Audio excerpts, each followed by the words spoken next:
साथियों, आज की बड़ी खबर है और जम्मू कश्मीर के अंदर बहुजन समाज के साथ क्या हो रहा है। किसी बहुजन नेता पर या किसी बहुजन व्यक्ति पर कोई मामला दर्ज करना हो तो 2 मिनट में दर्ज हो जाता है। ये मैं इसलिए कह रहा हूं कि पूर्व विधायक डॉक्टर गगन भगत और नेशनल कॉन्फ्रेंस के बड़े नेता, कद्दावर नेता गगन भगत पर 295A के तहत आरसपुरा पुलिस स्टेशन में मामला दर्ज हुआ। मामला दर्ज क्यों हुआ है ये जानना जरूरी है। आखिर हुआ क्या था, डॉक्टर गगन भगत ने ऐसा क्या लिखा था, ऐसा क्या कहा था जिसके चलते पुलिस ने मामला दर्ज कर लिया, और क्या लिखा था जिससे किसी के सेंटीमेंट हर्ट हुए, और डॉक्टर गगन भगत ने किन लोगों के खिलाफ शिकायत दर्ज करवाई थी एक दिन पहले जिनके खिलाफ मामला दर्ज नहीं हुआ। ये सवाल उठ रहे हैं। डॉक्टर गगन भगत साहब, बहुत बहुत स्वागत है हमारे प्रोग्राम में, आरटीआई इंडिया न्यूज में। धन्यवाद संसार जी, बहुत बहुत धन्यवाद आपका, आपके चैनल का। डॉक्टर साहब, मैं ये जानना चाहता हूं कि आपके खिलाफ 295A के तहत मामला दर्ज किया गया है आरसपुरा पुलिस स्टेशन में। जी जी, आपकी नॉलेज में है सर? हाँ बिल्कुल नॉलेज में है। हालांकि मुझे अभी पुलिस स्टेशन से कोई कॉल नहीं आया है जी, उन्होंने मुझे कोई इन्फॉर्म नहीं किया है, लेकिन मेरे अपने सोर्सेज से मुझे पता लग रहा है। ये मामला क्यों दर्ज हुआ, आपने ऐसा क्या लिखा या किसी को क्या कहा? कुछ दिन पहले एलजी सरकार में एक यूपी से व्यक्ति आता है, यतीश यादव जी, और उसको 1.5 लाख के कॉन्ट्रैक्टर पे पर पीआर संभालने की नौकरी सौंपी जाती है। मतलब जम्मू के नौजवानों के लिए, यूथ के लिए कोई रोजगार नहीं। लेकिन बिहार का बंदा आके यहाँ पर 1.5 लाख रुपया प्रति माह पैसा ले सकता है, कमा सकता है, और वो भी सिर्फ एलजी साहब की झूठी तारीफें करने के लिए, सरकार की झूठी तारीफें करने के लिए। तो मैंने लगातार सोशल मीडिया के रास्ते इन पे सवाल किए, और इन्होंने स्मार्ट मीटर से लेकर, प्रॉपर्टी टैक्स से लेकर, टोल टैक्स से लेकर हर एक जो भी इनकी स्कीम थी, जो उनके पॉलिसी डिसीजन थे, इन पे सवाल उठाए। और ये शायद एलजी साहब को पसंद नहीं आया। मुझे मेरे कुछ पुलिस एडमिनिस्ट्रेशन के मित्रों द्वारा भी सलाह दी गई कि डॉक्टर साहब मत बोलिए, ये जो है बड़े ज्यादा खफा है आपसे। और मुझे इतनी आशंका है कि बातचीत चल रही है कि बहुत जल्दी जो एलजी ऑफिस से आपके खिलाफ कोई ना कोई एफआईआर दर्ज करने का फरमान जो है जारी हो सकता है।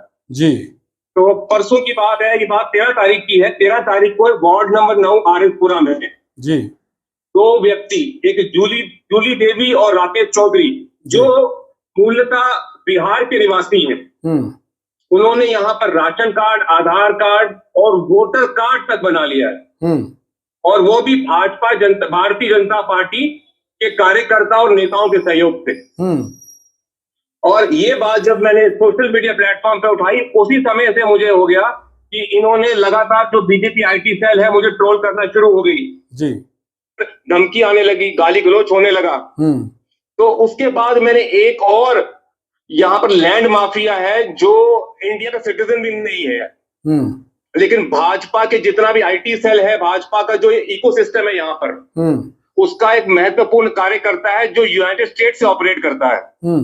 यहाँ पर आकर वो प्रॉपर्टी में इन्वेस्टमेंट करता है और भाजपा को हवाले के जरिए पैसा भी देता है, और यहाँ पर सारी रूल्स की जितने गवर्नमेंट नॉर्म्स है, धज्जियां उड़ाते हुए यहाँ पर खुलेआम प्रॉपर्टी ले रहा है।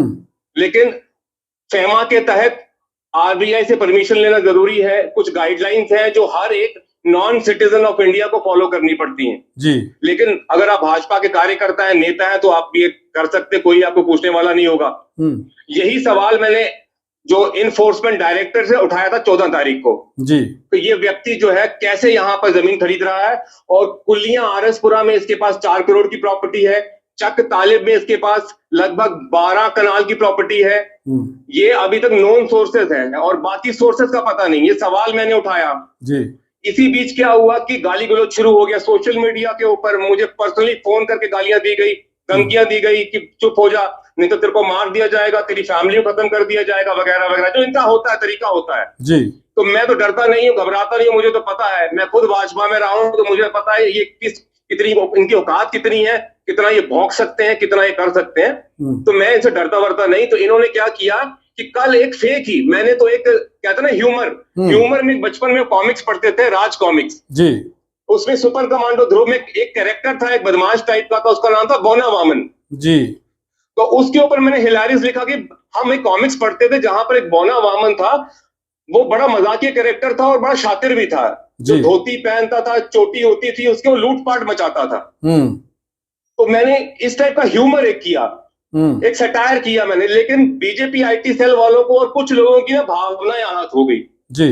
ना तो मैंने किसी एलजी का नाम लिया, ना किसी धर्म विशेष का नाम लिया, जाति विशेष का नाम लिया, लेकिन खाम का इस मामले को तूल दिया जा रहा है। और 16 तारीख को इस गाली गलौज से तंग आकर मैंने साइबर क्राइम पुलिस स्टेशन में एक कंप्लेंट दी। 11 ट्विटर हैंडल है जहां पर मुझे गाली दी जा रही है, मेरे परिवार को गाली दी जा रही, धमकी दी जा रही जान से मारने की जी। एक कल का मैंने दिया हुआ सुबह का जी। उन्होंने कोई कार्रवाई नहीं की। कॉपी जो है national chairman for schedule caste commission में दी हुई है, उसके बाद मैंने डीजी साहब को दी हुई है, एसएसपी जम्मू को दी हुई है, लेकिन अभी तक कोई कार्रवाई नहीं हुई। लेकिन ग्रीवियस सेल पर एक कंप्लेंट होती है आज सुबह और ऐसे साहब हरकत में आ जाते हैं, मेरे खिलाफ पर्चा लगा देते हैं। मतलब जो मैंने कंप्लेंट की उसका कोई आधार नहीं है। और सवाल ये है, किसी की भावनाएं आहत हो जाती हैं तो एफआईआर लग जाती है, लेकिन जिसको धमकियां मिल रही हैं, जिसके ऊपर अत्याचार हो रहा है, जिसको गाली गलौज खुलेआम दिया जा रहा है नाम से लेकर, मेरी जाति को लेकर, लेकिन उस पर कार्रवाई कोई नहीं होती। अब सवाल ये है कि डॉक्टर साहब ये हो कैसे रहा है? आखिर आपकी सुनवाई नहीं हो रही है, आप नेता हैं, आप हजारों लोगों के नुमाइंदा, लाखों लोगों के नुमाइंदा रहे हैं, उन लोगों के मसले हल करवाते हैं, और आपके कहने पर जिस आईटी सेल के 11 लोगों के खिलाफ आपने, भाजपा के आईटी सेल के 11 लोगों के नाम जो आपने दिए हैं, उनके खिलाफ कंप्लेन दायर क्यों नहीं हुई, दर्ज क्यों नहीं हुई, आपके खिलाफ कैसे हो गई? जबकि आप एक सरकारी तंत्र यहाँ पे चल रहा है, नौजवान राजपूत सभा जैसा सशक्त संगठन है, ये उन पर भारी पड़े हैं, तो मैं तो सिर्फ केवल एक व्यक्ति हूँ। एक इकोसिस्टम ऐसा चल रहा है जिसमें सरकारी तंत्र शामिल है जी। ये 1 महीने के अंदर जो 2 टेररिस्ट अटैक हुए हैं, इसके अलावा जो जम्मू में एडमिनिस्ट्रेटिव फेलियर हो गया कंप्लीटली, इसके ध्यान भटकाने के लिए यहाँ पर एलजी साहब की एक बहुत बड़ी चाल है। और इसी योजना के तहत जो जो उनके खिलाफ बोल रहा है, जो मुखर है, उनके खिलाफ ये एक एफआईआर करना, धमकाना, डराना, एक तरह से उनको चुप कराने जैसा है। आज भाजपा के जो नेता हैं, इंडिया अलायंस के द्वारा जब गोदी एंकर्स का बायकॉट किया गया तो हर जगह ये freedom of expression, speech and expression का ये दुहाई दे रहे हैं। तो उनको पूछना चाहता हूं आपके चैनल के माध्यम से, क्या मैं अपना यहाँ पर freedom of speech and expression, यहाँ पर मेरा राइट नहीं है, कोई फंडामेंटल राइट नहीं है मेरा कोई? यहाँ मैं कोई मजाक भी नहीं कर सकता, यहाँ मैं कुछ बोल भी नहीं सकता हूँ बिना किसी व्यक्ति का नाम लिए, बिना किसी धर्म जाति का नाम लिया मुझ पे एफआईआर लगा जाते हैं। अब सवाल ये है कि डॉक्टर साहब आप मुझे एक बात बताइए गगन जी, कि आपने क्या एलजी मनोज सिन्हा के खिलाफ कुछ लिखा था? क्योंकि जो र्यूमर चल रहा है या जो किसी सोशल मीडिया पर जो वीडियो वायरल हो रहा है किसी एक प्राइवेट चैनल का, उसमें ये कहा जा रहा है कि आपने मनोज सिन्हा का मजाक उड़ाया है, मनोज सिन्हा पर तंज कसा है और ब्राह्मण समाज की सेंटिमेंट हर्ट किए हैं आपने, जिसके चलते ये 295A के तहत आपके ऊपर मामला दर्ज किया गया। देखिए जी, इतना बात मैं बताना चाहता हूँ, शायद मेरे जो खास मित्र हैं, जो मेरे सर्कल के, वो शायद मेरी अपनी बिरादरी से नहीं होंगे, जितने मेरे ब्राह्मण समाज से, राजपूत समाज में और जो बाकी स्वर्ण जातियों से हैं, वो समझते हैं मुझे, उनको पता है मैं बोल सकता हूँ, नहीं बोल सकता हूँ। बात है जब मजाक की आती है, मजाक किसी से भी किया जा सकता है आपको, इसमें जाति विशेष की कोई बात नहीं होती है। यहाँ पर मजाक जो होता है, एक सटायर होती है, ह्यूमर भी होता है जी, जो हमारे देश की एक रूह है, हमारे जो संविधान का एक अभिन्न अंग है सेक्युलरिज्म। हम यहाँ पर हर जाति के लोग, हर धर्म के लोग, हर भाषा बोलने वाले लोग एक प्यार से रहते हैं। यहाँ पर किसी को भी धार्मिक भेदभाव, जाति का आधार पर भेदभाव जो करने की आज्ञा नहीं है जी। इस देश में जब ऐसा होगा तो मुझे लगता है यहाँ पर लोकतंत्र तो है ही नहीं फिर। और यहाँ पर भाजपा जो लोकतंत्र का मजाक उड़ाया है, जो भाजपा के नेताओं से कोई बात पूछता है तो यहाँ पर उनकी भावनाएं आहत हो जाती हैं। तो ये तो मुझे लगता है कि ऐसा प्रेसिडेंट सेट कर रहे हैं, ये तो मुझे लगता है कि ये शायद उतना भी बर्दाश्त नहीं कर पाएंगे कि जितना ये खुद कर रहे हैं। और सर एक सवाल और है कि ये बात कही जा रही है कि डॉक्टर गगन भगत ने पहले मनुस्मृति जलाई थी, उसके बाद उन्होंने माफी मांगी, मतलब ट्रोल किया जा रहा है, आपको किसी भी तरीके से छोड़ा नहीं जा रहा, हर जगह से आपके ऊपर तंज कसा जा रहा है, आपको ट्रोल करने की कोशिश की जा रही है। देखिए संसार जी, मनुस्मृति सबको पता है, उसमें महिलाओं के लिए और खास तौर पर पिछड़ी जातियों के लिए, दलित जातियों के लिए क्या क्या लिखा हुआ है। जो भी ऐसी लीगल टेक्स्ट, पहले मैं बताना चाहूंगा, मनुस्मृति कोई धार्मिक ग्रंथ नहीं है, ये एक लीगल टेक्स्ट है जी। और लीगल टेक्स्ट में लिखा हुआ है, जब से हमारा संविधान लागू होता है 26 जनवरी 1950 से, इससे पहले जो भी लीगल टेक्स्ट था, जो भी कोई भी लीगल लिटरेचर था, वो लागू नहीं होता है जी। अगर आप मनुस्मृति की बात करते हो तो आप फिर कॉन्स्टिट्यूशन मानते नहीं है, तो उसके ऊपर देशद्रोह का मुकदमा चलना चाहिए जो व्यक्ति मनुस्मृति को मानता है। तो मनुस्मृति जलाना कोई मुझे अपराध नहीं है। और जैसा कि इन्होंने उस समय भी मेरे ऊपर FIR लगाई थी और चालान आज भी पेश नहीं किया इन्होंने, आज तक चालान पेश नहीं हुआ। गलत काम हुआ तो हाँ, चालान पेश करना चाहिए था इनको। कुछ डरपोक लोग, कुछ ऐसे लोग जो भाजपा के हाथों में खेलते हैं, इन्होंने झुंड होता है ना, कुत्तों का झुंड होता है, एक कुत्तों के झुंड ने मुझे घेर लिया था, तो मैंने समझा, मौके की नजाकत को समझा कि भाई यहाँ पर तो करने वाली कोई बात नहीं, झगड़ा, यहाँ तो अपना काम करवाने आए हैं। तो मैंने वहां पर उनके सामने हाथ पांव जोड़ के साइड निकला, लेकिन उसके बाद तुरंत मैंने प्रेस कॉन्फ्रेंस की थी। यहाँ मुझे कुछ कुत्तों ने घेर लिया था, तो मेरे पास यहाँ पर कोई और रास्ता भी नहीं था जी। तो जितने भी मैंने बात कही है, वो तो उस समय मौके की नजाकत को समझते हुए ऑल डिप्लोमेटिक वर्ड्स, सिर्फ ये मौके पे बोले के शब्द थे मनुस्मृति के ऊपर। बाकी मनुस्मृति जो मेरा स्टैंड है बिल्कुल क्लियर है। मेरे को मौका मिलेगा तो मैं हर बार जलाऊंगा इसको। ये आप लीगल टेक्स्ट है, ये आप बड़ी बात कह रहे हैं। बिल्कुल एक लीगल टेक्स्ट है। अगर धार्मिक टेक्स्ट को साबित कर दे, ओपन डिबेट करिए ना मेरे से कि अगर मनुस्मृति कहीं धार्मिक ग्रंथ है तो मुझे बताएं आप जी। अगर कहीं धार्मिक ग्रंथ है तो मुझे बताएं आप। और मनुस्मृति हर जगह जलती है, पूरे भारतवर्ष में जलती है जी, कहीं पे FIR नहीं होती। अच्छा मुझे ये बताइए, मनुस्मृति को जलाना अपराध नहीं है तो RSपुरा पुलिस ने चालान क्यों नहीं पेश किया? क्योंकि चालान अगर पेश करते इनको मुंह की खानी पड़ती वहां पर जी। अब सवाल ये है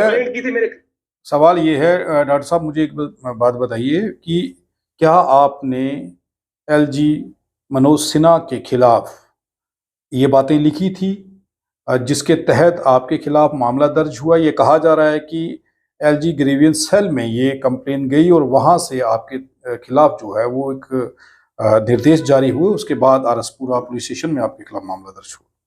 संसार जी, आपको याद हो कुछ दिन पहले अनअकैडमी में प्रोफेसर सांगवान ने कहा था, भाई पढ़े लिखे लोगों को वोट देना, इस बार जो वोट मांगने आएगा अनपढ़ होगा तो वोट मत देना, सिर्फ पढ़े लिखे लोगों को वोट देना जी। उसमें कई लोगों की भावनाएं आई, तो कईयों ने कहा मोदी जी को गाली मत दो, ये मोदी जी के खिलाफ बोल रहा है।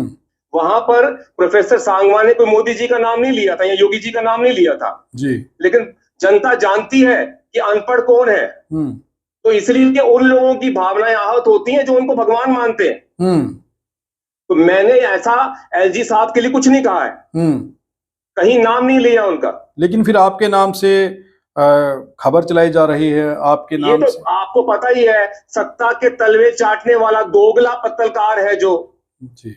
आपको पता है वो अपने दिहाड़ी के लिए भाजपा के दफ्तर के वहां जैसे गली का कुत्ता होता बाहर बैठा होता है।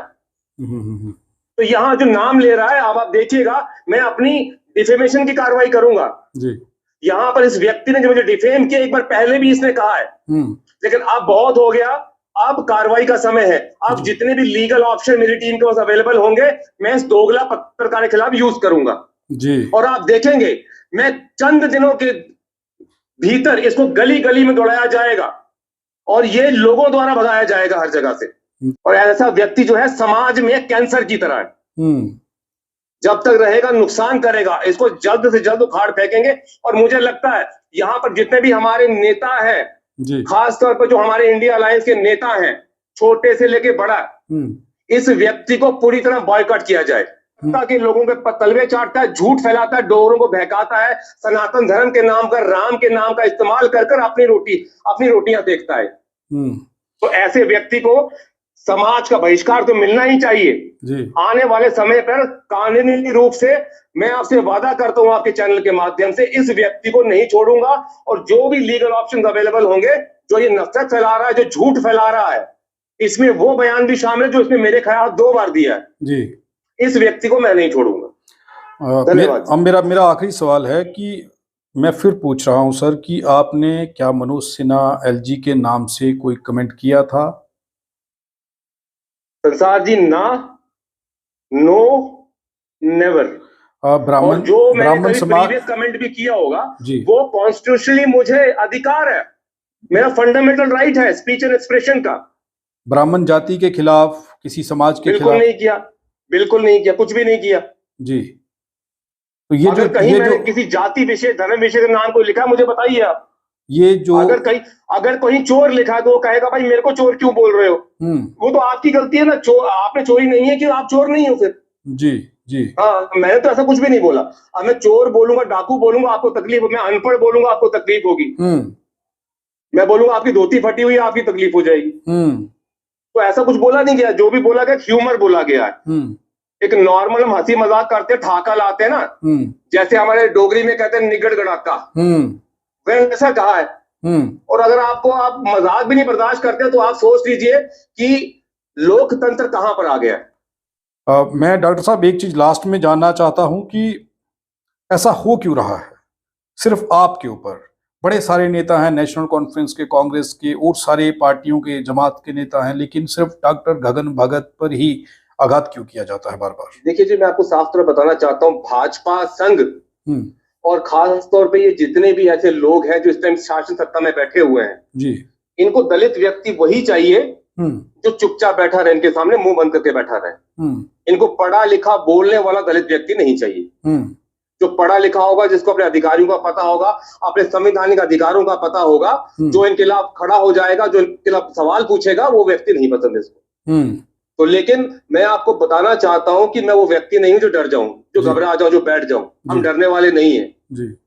हम वो व्यक्ति हैं जो गरीब तबके से आए हैं। मेरा दादा किसान था, फौज में था, मेरा बाप भी किसान था, वो भी फौज में था। किसान जवान की औलाद है हम लोग। मेरे खून में किसान का और जवान का खून दौड़ रहा है जी। तो हम हारने वाली, बैठने वाले नहीं। जितना मर्जी ये लोग दबा ले, जितने मर्जी FIR लगवा ले, हम डरने घबराने वाले नहीं है। भाजपा को आखिर में भाजपा को कुछ कहना चाहेंगे? भाजपा के लोग ये खबर जरूर देखेंगे आपकी।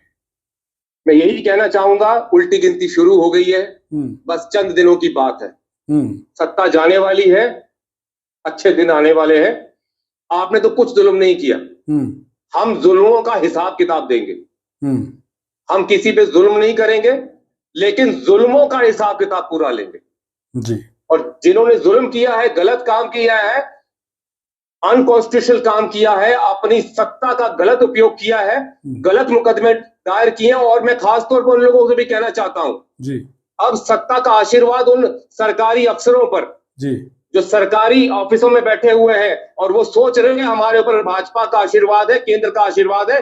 ये आशीर्वाद कुछ दिनों का रह गया हुआ है। मैं आप लोगों से भी कहना चाहता हूं आपके चैनल के माध्यम से जी, कि अब उल्टी गिनती शुरू हो गई है, काउंटडाउन बिगिन जी। तो अब इनको, भाजपा वालों को मदद करना बंद कीजिए, इनको सहयोग करना बंद कीजिए, क्योंकि आपका भी हिसाब किताब होगा। केवल भाजपा वालों का हिसाब नहीं होगा, उन सरकारी अफसरों का भी हिसाब किताब होगा जिन्होंने अपने पद पर रहते हुए उस पद का गलत उपयोग किया और यहाँ पर लोकतंत्र को दबाने की कोशिश की जी। और जो भाजपा के खिलाफ बोला, उस पर गलत मुकदमे लगाए, उनका भी हिसाब किताब होगा जी। धन्यवाद डॉक्टर साहब हमारे साथ बात करने के लिए। धन्यवाद संसार भाई।